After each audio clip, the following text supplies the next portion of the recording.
balik lagi di channel Yunsa Citra.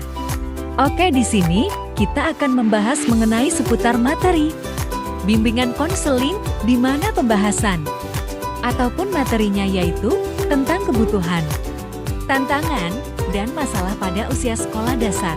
Nah, selain itu, ada satu materi lagi nih yang akan kita bahas yaitu mengenai perkembangan fisik, emosi, kognitif, sosial, dan moral pada usia sekolah dasar. Oke, tanpa lama-lama, kita langsung saja yuk bahas materinya. Nah, yang pertama yaitu mengenai kebutuhan, tantangan, dan masalah pada usia sekolah dasar. 1. Kebutuhan pada usia sekolah dasar. Thomson tahun 1987 mendefinisikan need atau kebutuhan sebagai istilah yang sering digunakan untuk menunjuk suatu drive atau dorongan. Contohnya, manusia membutuhkan tidur. Pada dasarnya kebutuhan dibedakan menjadi dua kelompok besar yaitu kebutuhan fisiologis dan psikologis. Sedangkan kebutuhan psikologis merupakan kebutuhan sekunder untuk mengembangkan kepribadian seseorang. Contohnya, kebutuhan untuk dikasihi, kebutuhan untuk memiliki sesuatu, di mana kebutuhan psikologis itu lebih bersifat rumit dan sulit diidentifikasi segera. Maslow tahun 1954 membagi berbagai aspek kebutuhan secara berjenjang menjadi 7 aspek kebutuhan yang dapat dilihat di bawah ini. A. Kebutuhan jasmania pada anak usia SD. B. Kebutuhan akan kasih sayang. C. Kebutuhan untuk memiliki. D. Kebutuhan aktualisasi diri. 2. Tantangan pada usia sekolah dasar. 1. Individu tidak terampil dalam mengerjakan sesuatu yang diberikan guru saat diberikan tugas. 2. Individu tidak bisa memahami pokok bahasan materi pelajaran meski telah dicoba mempelajarinya sekuat tenaga. 3. Siswa segan atau malas untuk mempelajarinya bahan pelajaran tertentu. 3. Masalah pada usia sekolah dasar. Masalah ialah suatu persoalan yang dihadapi peserta didik yang harus diselesaikan. Masalah yang dihadapi peserta didik antara lain suka lupa tugas yang diberikan oleh guru, sulit dinasehati dari keluarga, sekolah, dan lingkungan bermain, lesu jenuh saat pembelajaran karena tidak kondusif.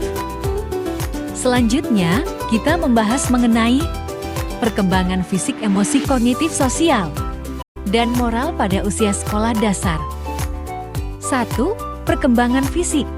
Perkembangan fisik motorik yaitu sebagai perkembangan dari unsur kematangan dan pengendalian gerak tubuh. Jadi perkembangan fisik adalah proses perubahan yang dialami individu berfungsinya organ-organ jasmania yang bersifat kualitatif atau hanya bisa diamati, tidak bisa diubah. 2. Perkembangan emosi. Perkembangan emosi merupakan suatu keadaan yang ada pada diri seseorang yang meliputi perubahan secara badaniah maupun kondisi mental yang nantinya menimbulkan rasa seperti sedih, marah, bahagia, dan sebagainya. 3. Perkembangan kognitif.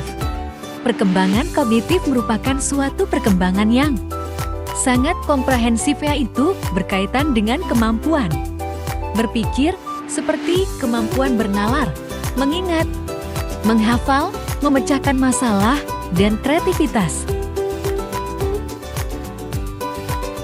Teori perkembangan kognitif yang dikemukakan oleh Piaget menyatakan bahwa anak usia SD berada pada tahap operasional konkret untuk anak dengan rentang usia 7 sampai dengan 11 tahun. 4. Perkembangan sosial. Perkembangan sosial ialah pencapaian kematangan dalam hubungan sosial, dapat juga diartikan sebagai proses belajar untuk menyesuaikan diri terhadap norma-norma kelompok, moral, dan tradisi, meleburkan diri menjadi suatu kesatuan, dan saling berkomunikasi dan bekerja sama. 5. Perkembangan moral. Istilah moral berasal dari kata Latin mos moris yang berarti adat istiadat, kebiasaan, peraturan, atau nilai-nilai atau tata cara kehidupan, sedangkan moralitas merupakan kemauan untuk menerima dan melakukan peraturan, nilai-nilai, atau prinsip moral. Nilai-nilai moral itu seperti seruan untuk berbuat baik kepada orang lain, memberi ketertiban dan keamanan, memelihara kebersihan, dan memelihara hal orang lain. Sekian pembahasan kita kali ini. Semoga bermanfaat untuk kita semua. Thank you.